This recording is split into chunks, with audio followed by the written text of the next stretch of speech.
여러분, 그저께 우리가 3.1절을 지냈습니다. 해마다 우리 3.1절이면 우리 나라와 민족을 위해서 목숨 바쳐 희생한 우리 순국 선열들을 또 기억하게 되는데요. 특별히 우리 화성 땅은 또 3.1 만세 운동하고 굉장히 인연이 있는 그런 지역이죠. 가까운 이 바란 제암리 교회 또 그 만세 운동에 이은 그런 일제 만행을 우리가 그곳에서 목도한 적이 있고요. 자, 제암리 교회 보시죠. 1919년 4월 15일입니다. 3.1 만세 운동 일어나고 며칠 지나지 않아서 일제는 저 제암리 교회 그 마을 사람들을 몰아넣고 교회 불을 질러요. 그리고 나오는 사람들 어린아이 상관없이 다 총으로 쏴 죽이고 학살을 하게 되죠. 저 교회에서 모두 26명이 희생을 당합니다. 옆마을 고조리에서도 많은 사람들이 또 희생을 당해요. 우리는 기억해야 되는 거죠. 자, 저 제암리 교회가 이제 기념관으로 남아 있다가 이번에 화성시 독립운동 기념관으로 이제 새롭게 이제 조성이 됩니다. 곧 4월 달에 개관을 한다고 그러니까 그때 우리 같이 한번 가보는 것도 좋을 것 같습니다. 그때를 생각하며 오늘을 또 생각하고 오늘 우리가 나라와 민족을 위해서 다시 기도하는 거죠. 근데 사실 저 끔찍한 만행을 보면은 우리가 어떻게 그 일제를 용서할 수 있을까? 사죄하지도 않고 그 잘못에 대해서 인정하지도 않는 그 사람들 우리가 어떻게 용서할 수 있을까? 그런 생각을 하게 되는 거죠. 오늘 바로 그 용서에 대해서 함께 나눕니다. 자, 오늘의 주기도, 주님께서 우리에게 가르쳐 주신 기도는 바로 하나님 아버지께 용서를 구하는 기도입니다. 오늘 본문의 말씀에 보면 6장 12절 이렇게 예수님께서 우리에게 기도하라고 말씀하시죠. 우리가 우리에게 죄 지은 자를 사하여 준 것 같이 우리 죄를 사하여 주시옵고. 자, 좀 말이 어렵습니다. 이전에 이제 성경을 번역할 때 너무 한자를 많이 넣다 보니까 사실 요즘 젊은 사람들이나 아이들은 성경 읽을 때 굉장히 어려움을 많이 느끼죠. 초신자들도 마찬가지고요. 사하다, 이게 무슨 말일까요? 용서할 사자예요. 한자입니다. 그러니까 이 구절을 요즘 우리가 새롭게 쉽게 좀 번역해서 주기도를 하고 있죠. 그 주기도는 이렇게 돼 있어요. 우리가 우리에게 잘못한 사람을 용서하여 준 것 같이 우리 죄를 용서하여 주시고, 우리에게 잘못한 사람 우리가 용서하니 우리 죄도 용서해 주십시오. 이런 기도인 것이죠. 똑같은 이 주기도가 누가복음 11장에는 이렇게 되어 있습니다. 우리가 우리에게 죄 지은 모든 사람을 용서하오니 우리 죄도 사하여 주시옵고. 이런 기도예요. 우리가 용서하니까 하나님 아버지도 우리를 용서해 주십시오. 바로 이런 기도죠. 자, 그런데 이 기도를 사실 기독교 역사상 모든 교회들이 하고 있습니다. 우리도 이 주기도 사실 모임할 때 보통은 예배나 모임 마칠 때 주기도로 우리 패하겠습니다. 그렇게 많이 하죠. 그 옛날 초대교회 당시 크리스토스톰이라는 그런 유명한 감독이 섬기던 교회가 있었어요. 그 교회 신자들이 예배를 드리면서 마지막으로 이 주기도를 하는데 같이 주기도를 하다가 항상 이 구절, 오늘 우리가 함께 나눈 이 구절에 다다라서는 신자들이 다 입을 닫고 마는 거예요. 차마 이 기도를 할 수가 없는 거죠. 어떤 기도였어요? 하나님 아버지, 우리가 우리에게 잘못한 사람 용서하오니 우리 죄도 용서해 주십시오. 이 기도를 우리가 할 수 없다는 것은 무엇일까요? 아직도 용서하지 못한 사람들이 여전히 내 안에 있다. 내 마음속에 자리 잡고 있다. 그래서 차마 이 기도는 내가 못하겠습니다. 이 구절은 그냥 꾹 입을 닫고 있다는 거죠. 자, 여러분, 우리는 과연 어떻습니까? 오늘 주님께서 우리에게 가르쳐 주신 이 기도, 우리 죄를 용서해 주십시오. 그러나 앞에 단서가 붙어 있죠. 우리가 우리에게 잘못한 사람을 용서하여 준 것 같이 우리도 용서해 주십시오. 그렇다면 우리가 먼저 남을 용서해야 하나님께서도 우리를 용서해 주신다는 말일까요? 그러면 우리가 받는 그 용서는 조건적인 것입니까? 여러분, 과연 그렇다면 누가 여기서 하나님 아버지께 용서받을 수 있겠습니까? 우리가 단 한 사람이라도, 작은 것 한 가지라도 그 사람 용서하지 않고 있다면 우리 용서받을 수 없는 것 아니겠습니까? 자, 여러분, 그러나 분명한 사실은 하나님의 용서는 조건적이지 않습니다. 조건이라면, 단서가 달려있다면 여기 용서받을 사람 아무도 없는 것이죠. 하나님의 용서는 무조건적이에요. 무조건적. 바로 우리가 잘 알고 있다시피 하나님께서 우리를 용서하시는 것은 값없이 주시는 은혜로 말미암음이죠. 우리가 무엇을 해서가 아니라 우리가 다른 사람을 용서하고 선행을 하고 봉사를 하고 착하게 살아서 윤리적으로 종교적으로 무엇을 이루어서가 아니라 정말 우리는 할 수 없지만 하나님께서 우리에게 값없이 거저 주시는 은혜로 무조건적으로 우리가 하나님으로부터 용서받은 줄로 믿습니다. 분명한 사실을 일단 먼저 우리가 확신하고 들어가는 거죠. 자, 칼 바르트라는 유명한 신학자가 용서를 이렇게 말해요. 우리가 용서받는다는 것, 하나님께 용서받는다는 것은 이런 것이다. 잘못을 하지 않은 것처럼 여겨주신다는 거예요. 저와 여러분이 잘못했습니다, 분명히. 그런데 잘못하지 않은 것처럼 하나님이 여겨주신다는 거죠. 그리고 백지 상태에서 다시 시작한다. 사실 여러분, 우리의 마음과 영혼에 얼마나 많은 얼룩이 져 있어요? 수없이 우리는 죄를 지어왔고 지금도 짓지 않습니까? 그렇게 죄로 낙서된 우리의 마음판, 주홍 글씨가 쓰여진 우리의 그 마음의 종이를 하나님께서 싹 지워주신다는 거죠. 아예 백지처럼 말입니다. 기억도 안 하신다고 말씀하셨어요. 다시 시작하는 거예요. 새로운 기회를 주시는 거예요. 그것이 바로 하나님의 용서입니다. 자, 그런데 예수님은 이 주기도를 우리에게 가르쳐 주시고 난 뒤에 이렇게 뒤에 말씀하시거든요. 마태복음 6장 14절에서 15절 말씀입니다. 주기도문 바로 뒤에 이어지는 말씀인데요, 우리 같이 한번 읽겠습니다. 너희가 사람의 잘못을 용서하면 너희 하늘 아버지께서도 너희 잘못을 용서하시려니와 너희가 사람의 잘못을 용서하지 아니하면 너희 아버지께서도 너희 잘못을 용서하지 아니하시리라. 아멘. 자, 여러분, 여기에는 분명히 무게중심이 우리가 다른 사람을 용서하는 데 있죠. 우리의 용서를 분명히 예수님이 강조하고 계신 거죠. 그렇다면 여러분, 무엇이 먼저일까요?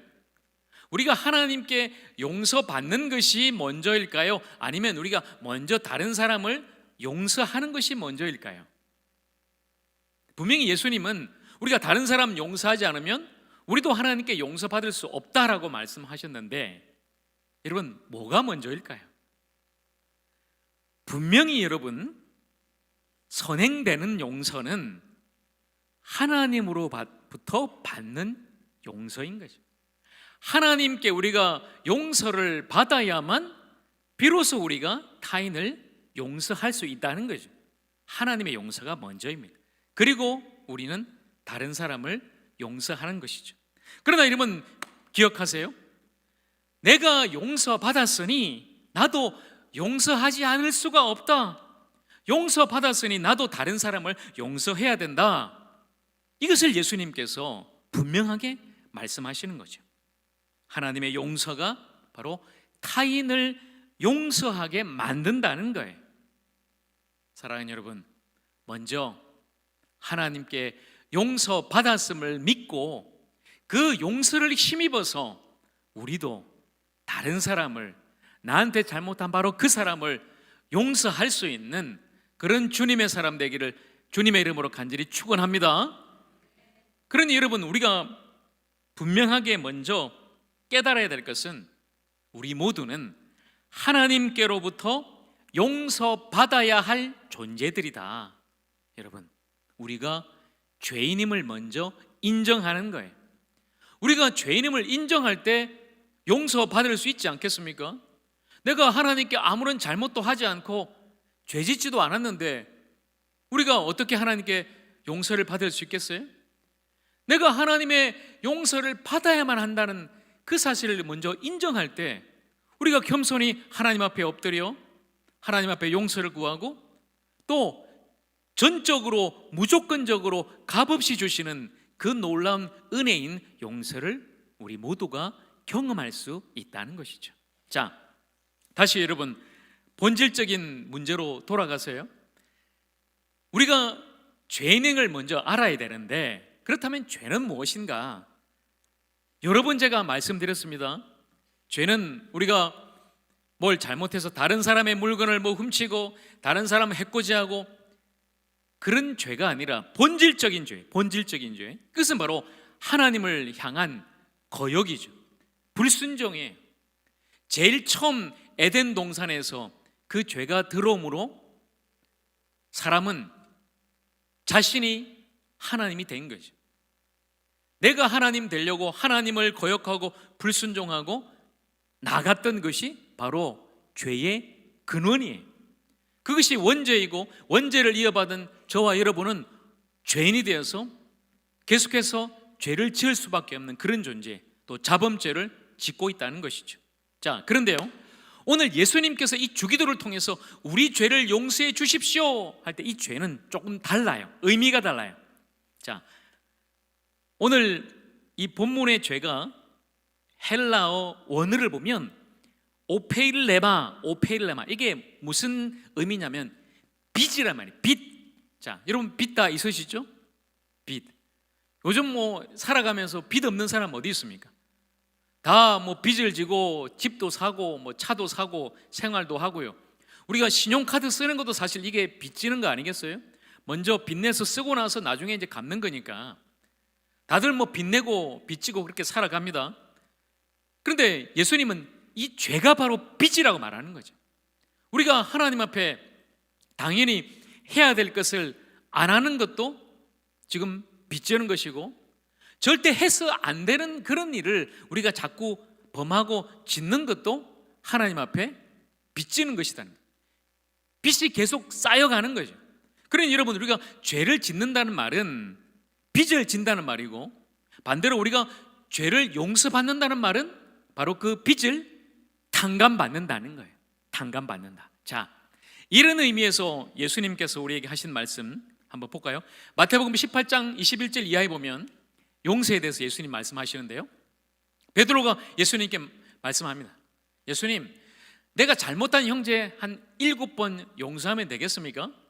여러분, 그 말은 7번이란 말은 7이 완전수니까 내가 이 정도 용서하면 충분하지 않아요, 예수님? 그렇게 묻는 거죠. 그때 예수님께서 베드로에게 아니다, 7번이 아니라 7번에 70번을 더해서도 용서하라는 거죠. 그러면 여러분, 딱 477이 49, 490번 490번만 용서하란 말일까요? 아니죠. 보통 우리는 그래, 이 정도는 내가 용서할 수 있어, 너그러운 마음으로 나한테 잘못한 사람, 나한테 물리적으로나 아니면 재정적으로나 내 감정을 막 찌르고 힘들게 하고 아프게 한 그 사람 용서하는데 참다 이제는 더 이상은 이번에는 못 참겠어, 이건 안 돼. 여러분, 용서의 횟수나 그 잘못의 크기에 상관없이 끝없이 용서하는 거예요. 예수님의 용서는 끝없이 끝까지 형제를 용서하라. 자, 그리고 나서 예수님께서 빚진 종의 비유의 말씀을 하시는데요, 여러분 이 비유가 굉장히 재밌습니다. 들어보세요. 빚진 두 명의 종이 등장합니다. 주인이 있고 그 주인한테 빚진 종, 이 사람은 성경에 보니까 10,000달란트를 빚진 종이에요. 10,000달란트. 여러분 쉽게 감이 안 오시죠? 달란트라는 그 단위가 있는데요, 자, 반면에 100데나리온을 빚진 종이 또 나와요. 근데 처음에 이 10,000달란트, 여러분이 감이 안 오시니까 제가 요즘 단위로 좀 환산해서 말씀드릴게요. 요즘 돈으로 하면 10,000달란트가 6조예요. 6조. 놀라시는 분도 있고 6조쯤이야 하는 그런 분도 계신데, 6조쯤은 다 갖고 계시죠? 예. 여러분 사실 우리가 셀 수도 없고 동그라미를 붙일 수 없는 어마어마한 돈 아닙니까? 그런데 이 사람이 그 6조를 빚진 거예요. 뭐 하다가 빚졌는지는 모르겠어요. 물론 이게 비유니까 한마디로 말하면 어마어마한 돈을 빚진 거예요. 주인이 불렀습니다. 너 빨리 갚아라. 아니면 너 몸을 팔고 너 자식들까지 다 팔아서 갚아. 도저히 갚을 수가 없습니다. 제발 봐주세요. 주인이 그 사람을 불쌍히 여깁니다. 그래서 알겠다, 내가 그 너 빚 다 탕감해 줄게. 싹 없던 것처럼 하는 거예요. 빚이 없는 것처럼 탕감받았어요. 얼마나 기쁜 거예요. 탕감받아서 막 기뻐서 이제 막 뛰쳐나갔습니다. 집으로 가는데 한 사람 만났어요. 자기한테 100데나리온 빚진 사람. 100데나리온은 요즘 돈으로 하면 1,000만 원. 근데 이 사람은 얼마를 지금 탕감받았어요? 6조. 그런데 자기한테 1,000만 원 빚진 사람 목을 팍 잡아요. 야 이놈아, 너 빨리 1,000만 원 갚아. 그 사람이 빕니다. 요즘 너무 내가 힘들어서 조금만 봐주세요.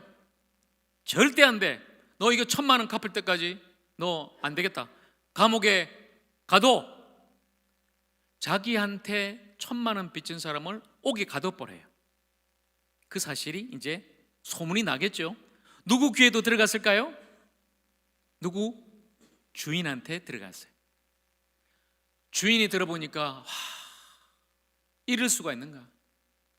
내가 6조를 탕감해 줬는데 그 1,000만 원 탕감 안 해주고 그 빚진 자를 옥에다 가둔 이 종, 도저히 내가 용서할 수가 없다. 다시 불렀어요. 너 이리 와.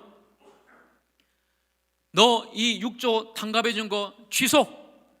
너 이 6조 갚을 때까지 옥에 들어가. 이게 예수님의 비유예요. 그리고 마태복음 18장 35절에 이렇게 말씀하시는데요. 자, 볼까요? 같이 읽습니다. 너희가 각각 마음으로부터 형제를 용서하지 아니하면 나의 하늘 아버지께서도 너희에게 이와 같이 하시리라. 여러분, 이와 같이 하시리라. 어떻게 하신다고요? 우리가 다른 사람 용서하지 않으면 하나님도 우리에게 용서해 주지 않는다는 거예요. 이미 용서해 준 것 다시 취소한다. 그럼 여러분, 우리 빚이 다시 복원된다, 용서가 취소된다는 말일까요? 어렵습니다. 그런데 너무나 무시무시한 말이죠. 우리가 정말 하나님께 정말 갚을 수 없는 그 죄 다 탕감받고 용서받았음에도 불구하고 우리한테 조금 잘못한 사람, 내 자존심 상하게 하고 내 마음 아프게 하고 내 어떤 경제적으로 조금 손해를 입힌 그 사람, 그것 우리가 풀어주지 못하고 용서하지 못하고 품지 못하는 우리를 보면서 주님께서 말씀하시는 것이죠. 여러분, 분명한 사실은 우리의 노력으로는 우리의 빚 절대 못 갚아요. 바로 우리는 그런 죄인들입니다. 우리가 빚 갚을 수 있는 유일한 방법이 뭘까요? 유일한 방법은 탕감받는 거예요. 탕감받는 거. 그게 바로 용서예요. 그것이 바로 하나님의 은혜예요. 하나님의 용서는 예수 그리스도 십자가에서 이미 이루어졌습니다. 우리가 빚을 갚을 수 없기 때문에, 할 수 없기 때문에 하나님이 하신 거예요. 그 아들을 통해서, 바로 예수 그리스도 그 십자가 사건으로 말입니다. 우리 죄를 대속하기 위해 예수님은 십자가에서 죽으셨습니다. 이 대속, 바로 빚을 갚는다는 말이에요. 몸값을 지불하고 산다는 말이에요. 우리 죄가 너무나 커서 우리가 그 빚을 다 갚을 수 없기 때문에 하나님은 그 아들 예수 그리스도를 우리에게 보내시고, 그 아들이 십자가에서 대신 죽으심으로 말미암아 우리가 갚아야 되는 그 빚을 다 갚아주신 거예요. 예수님은 그 십자가에서 마지막으로 말씀하십니다. 다 이루었다. 이것은 우리를 향한 그 구원의 사역을 다 이루었다는 말씀인 동시에 빚이 다 청산이 됐다는 말이에요. 우리가 갚을 것이 이제 더 이상 없다. 빚은 다 청산되었다. 우리는 자유함을 얻었다. 우리는 용서받았다. 우리는 구원받았다. 그래서 우리는 하나님의 자녀로 용납되어졌다. 여러분, 믿으시기를 바랍니다. 예수님이 갚으셨어요. 여러분이 하실 수 없어요. 그러니 여러분은 그 아들 예수 그리스도의 십자가 사건, 주님께서 나를 위해서 죽으시고 부활하셨다는 것을 믿고 오늘 용서받고 하나님이 주시는 그 은혜로 구원받으시기를 축복합니다.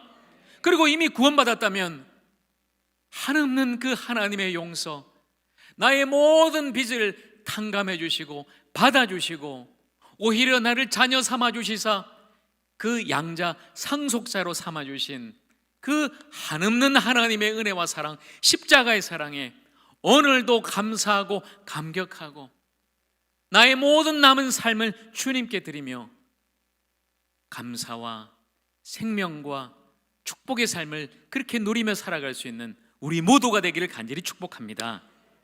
여러분, 그런데 또 한 가지 사실은 그렇게 탕감 받았는데 자꾸만 우리는 빚지는 습관을 갖고 있죠. 그것이 우리 안에 남아있는 여전한 우리의 죄성과 부패성이에요. 구원받았지만 성도가 계속해서 죄를 짓는 것 말입니다. 그래서 여전히 우리는 용서가 필요한 존재인 것이죠. 그래서 날마다 우리는 기도해야 합니다. 하나님 아버지, 우리 죄를 용서하여 주십시오. 구원파이다는 그런 이야기를 하죠. 아니, 용서받았는데 왜 자꾸 용서해달라고 회개 기도를 하느냐? 아닙니다. 여러분, 우리가 구원받기 위한 회개가 아니에요. 구원은 이미 예수 그리스도 십자가 그 보혈의 공로를 믿을 때에 우리는 다 용서받았어요. 그런데 우리가 날마다 하나님 용서해 주십시오라고 기도하는 것은 무엇일까요? 하나님께 더 가까이 나가기 위한 용서, 그 기도를 하는 거예요. 죄는 하나님으로부터 자꾸 우리를 멀어지게 하죠. 아담이 죄짓고 하나님께 숨었듯이 말입니다. 그래서 오늘도 여러분이 하나님 앞에 범죄한 사람은 온전히 기쁨으로, 자유함으로 예배할 수 없어요. 내 마음속에 죄가 있어서 자꾸만 하나님께 나아가지 못하게 하고 숨고 싶은 그 마음 때문에, 그래서 우리가 용서를 구하는, 내가 하나님 앞에 나설 수 없는 그런 사람이지만 하나님 오늘 나 용서해 주시고 하나님 받아주세요. 기쁨으로 하나님 예배하게 해주세요. 하나님을 더 사랑하고 그리고 하나님과 더 깊은 교제를 하기 위한, 그렇게 주님을 닮아가기 위한 그 회개, 그 용서를 구하는 기도가 우리에게 필요하다는 사실이에요.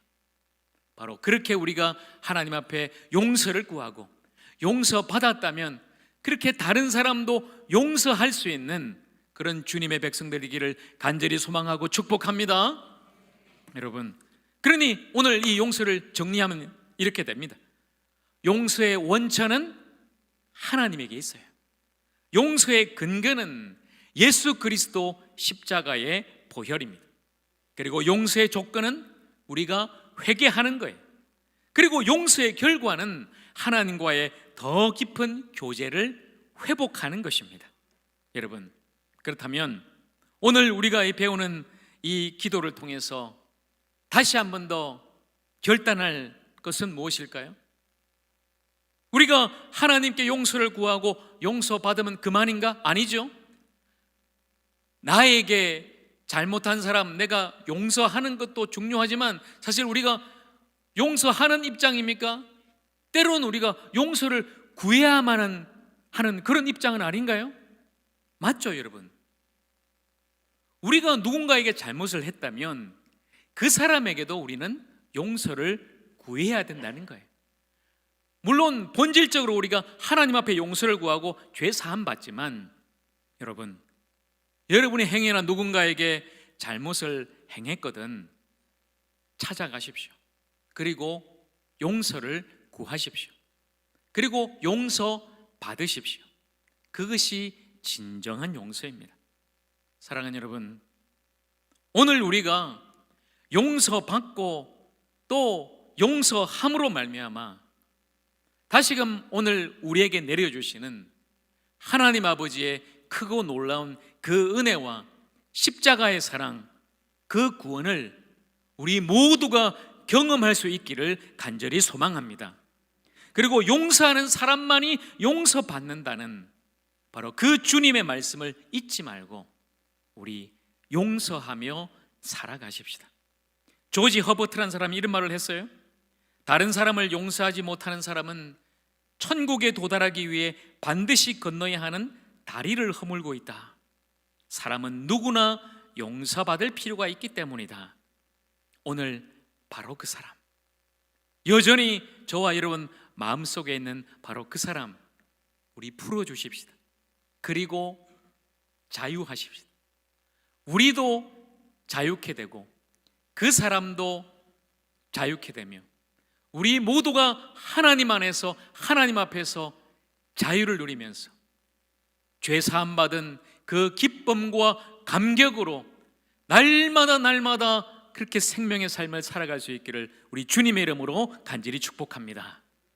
제가 이혜인 시인의 시를 마지막으로 읽어드리고 말씀을 마치려고 합니다. 용서의 기쁨이라는 시예요. 산다는 것은 날마다 새롭게 용서하는 용기, 용서받는 겸손이라고 일기에 썼습니다. 마음에 평화가 없는 것은 용서가 없기 때문이라고, 기쁨이 없는 것은 사랑이 없기 때문이라고 나직히 고백합니다. 예수님도 말씀하시네요. 7번씩 70번이라도 용서하라고. 마음에 드는 사람뿐 아니라 원수까지 사랑하는 법을 배우라고. 이렇게 노력하다 보면 하늘문 가까이 이를 수 있겠지요. 수백 번 입으로 외우는 기도보다 한 번 크게 용서하는 행동이 더 힘있는 기도일 때도 많습니다. 누가 나를 무시하고 오해해도 용서할 수 있기를, 누가 나를 속이고 모욕해도 용서할 수 있기를 간절히 청하며 무릎을 꿇습니다. 세상에서 가장 큰 기쁨은 용서하는 기쁨, 용서받는 기쁨입니다. 여러분, 우리도 기도한 대로 살 수 있을까요? 우리 같이 기도하겠습니다.